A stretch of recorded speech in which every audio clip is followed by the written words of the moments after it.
e nos dê essa mesma sabedoria, esse mesmo discernimento, para ouvindo aquilo que Ele tem para nos dizer, que a gente saiba tratar cada palavra, a gente saiba escutar cada palavra, cada tema que vai ser tratado aqui, com o devido carinho, com o devido cuidado, considerando que é uma mensagem dele para nós. Cada um de nós vai poder escutar o que a gente vai dizer aqui de um jeito. O bacana da mensagem de Deus é que ela cai no nosso coração de acordo com as nossas necessidades. Ela cai no nosso coração de acordo com aquilo que a gente precisa. Cada um de nós sabe aí o que está faltando, qual é o espaço vazio que tem aí no coração. Cada um de nós vai saber receber essa palavra do jeito que Ele quer que a gente receba. Então, nesse início de palestra, vamos pedir ao Espírito Santo que nos dê discernimento, que nos dê sabedoria. Vinde, Espírito Santo, enchei os corações dos vossos fiéis e acendei o fogo do vosso amor. Enviai o vosso Espírito, e nos será verdade, e renovareis a face da terra. Ó Deus, que instruíste os corações dos vossos fiéis, com a luz do Espírito Santo, fazei que crescemos eternamente todas as coisas, segundo o mesmo Espírito, e obedecemos a todas as vossas, por Cristo Senhor nosso. Amém. Derrama, Senhor Jesus, sobre cada um de nós a tua inspiração. Olhando o nosso coração, os espaços, as lacunas que cada um de nós tem no nosso coração, derrama sobre nós a capacidade de entender aquilo que o Senhor tem para nos dizer, a capacidade de absorver aquilo que o Senhor tem para nos dizer. Retira do nosso coração todo tipo de preconceito, todo tipo de resistência, e que a sua palavra caia como semente num campo bom, que a sua palavra caia e fecunde no nosso coração. Por isso eu te peço, no nome de Deus que é Pai, Filho e Espírito Santo. Amém. Agora podemos sentar. Para que a gente possa chegar lá no tema da importância da comunhão, eu queria trazer você um pouquinho para o contexto da comunhão, a partir da Santa Missa, a partir do momento onde tudo isso origina-se. Queria convidar você para fazer uma viagem comigo até a Páscoa do Judeu, para lá a gente entender um pouquinho como que tudo isso desemboca na oração eucarística, como que isso acaba aqui no altar, no momento em que o padre faz a oração eucarística. Como que é o processo da Páscoa do Judeu? O que acontece lá na Páscoa do Judeu? O povo escravizado, o povo escolhido escravizado, o povo judeu lá vivendo o seu martírio da escravidão, um povo de oração, um povo de fé do lado de cá, e Deus então, depois de tudo que acontece lá, tenho certeza que vocês assistiram aquela novela lá da Record, né? Como chama a novela da Record lá? Sete Pragas, né? Que é o negócio? Como chama a novela? Quase que eu pego vocês no pulo assistindo novela de crente, né? Quase, né? Não tem problema nenhum assistir, não, é brincadeira. Mas um povo então sofrido, escravizado, do outro lado um povo eleito, o mesmo povo.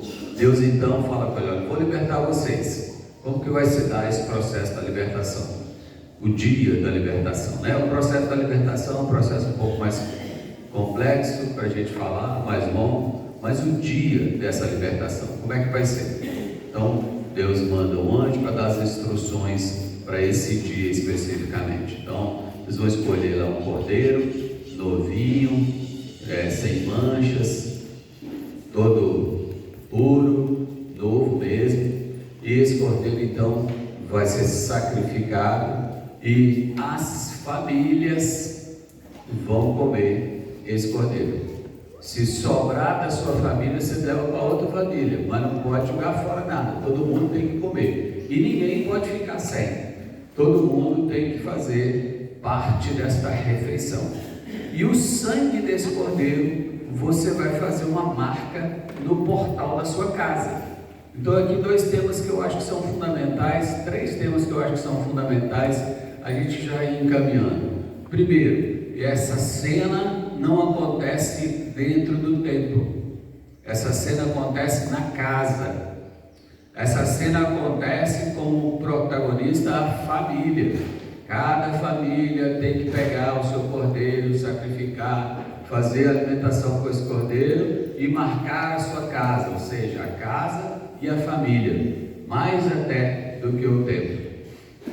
Até porque eles estavam escravizados e não podiam acessar o templo. Então, casa e família.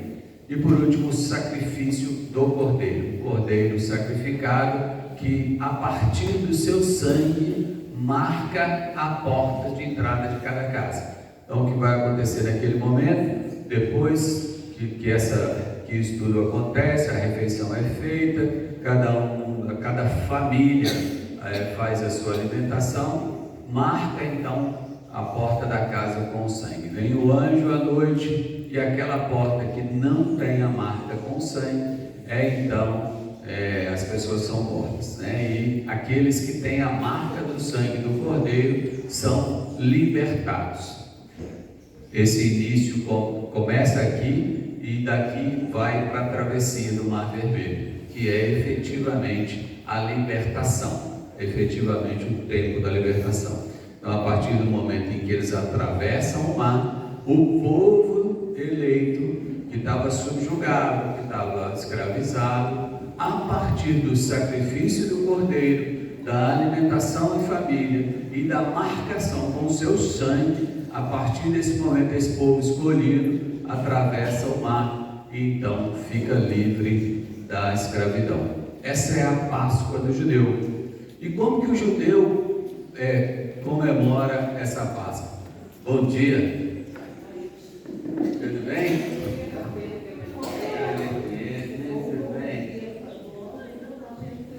E eu? Que bom que você veio. Então, como que o povo judeu celebra a sua Páscoa? E aqui eu acho que é um tema muito bonito para a gente entender a importância disso. Todo ano, nesse dia, eles fazem uma comemoração que eles chamam de Peshá. E aí, como que é essa... E a gente vai ver isso na oração eucarística também. Como é que eles atualizam esse momento? Chama todos os judeus de todas as idades, se reúnem num ambiente, e aí normalmente esse ambiente é uma casa, é a casa da pessoa, reúne a família e todos os judeus daquela família. Então se reúnem ali e eles então vão fazer memória daquele momento. Mas fazer memória aqui, talvez possa parecer para você assim, aí eles vão contar essa história de novo, contar, o anjo mandou a gente fazer aquilo. Não. A expressão que eles usam para isso a gente vai rasgar o tempo, abrir uma lacuna, um espaço no tempo, e todos os judeus de todas as idades vão voltar naquela cena. E vão estar de novo sob a orientação do anjo e sob a proteção de Deus para a travessia do Mar Vermelho. Eles como que voltam lá naquela cena. Não é uma atualização, não é uma contar de história. É como se cada judeu agora, mesmo os que nasceram hoje, tantos anos depois, tivessem participado efetivamente do momento da libertação do seu povo. E aí revivem aquilo novamente. É um reviver, não é uma lembrança, não é um contar de história. É muito bonito, é muito profundo como eles entendem esse abrir do tempo e cada pessoa, mesmo as crianças hoje, que faziam nem ideia do que está acontecendo, podem viver de novo essa libertação, essa passagem da escravidão para a liberdade, essa passagem do escuro para o claro, para a clareza da presença de Deus. Então é assim que vive a Páscoa do judeu. O que isso tem a ver conosco, com a nossa palestra daqui, nesse momento? Certamente você já escutou e já prestou atenção no momento da oração eucarística. O padre fala em algum momento, trazendo as palavras do próprio Jesus: fazer isso em memória de mim. Lembra disso no final da oração? O que ele quer dizer com isso? Que em cada Santa Missa, em cada momento da oração eucarística, quando a gente começa a oração eucarística e até o Pai Nosso, que a gente começa esse momento da oração eucarística, nós estamos de novo rasgando o tempo e vivendo não mais aquela travessia, mas vivendo a Santa Ceia, a última ceia, momento em que Jesus estabelece a presença eucarística na nossa vida. E aí eu queria convidar você a imaginar essa cena. Eu gosto da história da imaginação, de você desenhar essa imagem aí no seu coração. Por que a Igreja Católica gosta de colocar imagens dos santos nas suas igrejas? É porque a gente acha que uma imagem dessa vai fazer alguma coisa por nós? Obviamente que não, né? Mas quando eu olho para a imagem de São Pio, eu lembro da vida de São Pio. Olhando para a imagem dele, o meu cognitivo, a minha capacidade de pensar, a minha capacidade de raciocinar, consegue ir mais longe vendo essa imagem. Por isso a gente chama de imaginação, né? A gente cria uma imagem e a partir daí tem uma atitude. E aí eu queria convidar você a criar essa imagem dessa ceia. Um ambiente, uma casa de novo. Não é um templo, uma casa preparada para essa ceia. Uma grande mesa.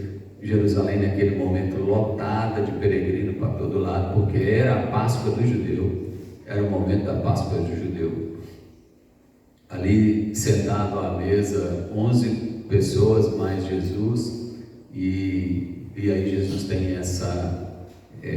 começa a explicar o que vai acontecer por ali. Convido você a pegar um banquinho, sentar na frente dessa mesa. Imagina aí você lá, sentado na frente dessa mesa.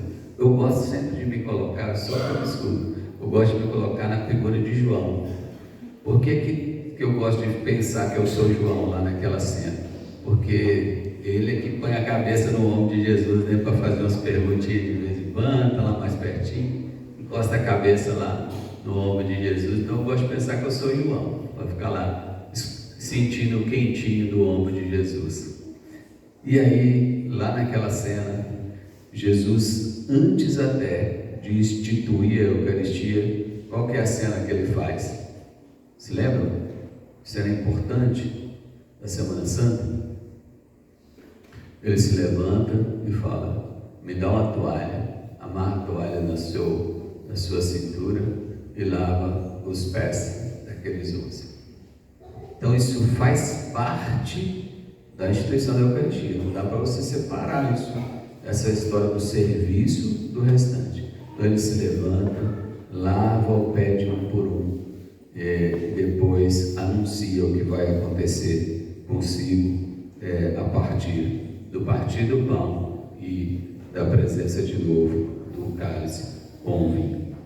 E aí, para você entender a importância do que a gente hoje aprendeu a chamar de família, talvez se Jesus quisesse promover essa cena da libertação de uma forma espetacular, ele pudesse fazer num templo, numa praça pública. Jerusalém estava lotada, tinha um monte de formas dele fazer isso, mas ele quis fazer isso na casa, na intimidade do que era a família dele. Lembre-se que quando Jesus em algum momento foi receber Maria numa visita e seus irmãos, Maria e seus irmãos estão aí para falar com o Senhor. O que foi que ele disse? Vocês são a minha família. Todos os que fazem a vontade do Pai são a minha família.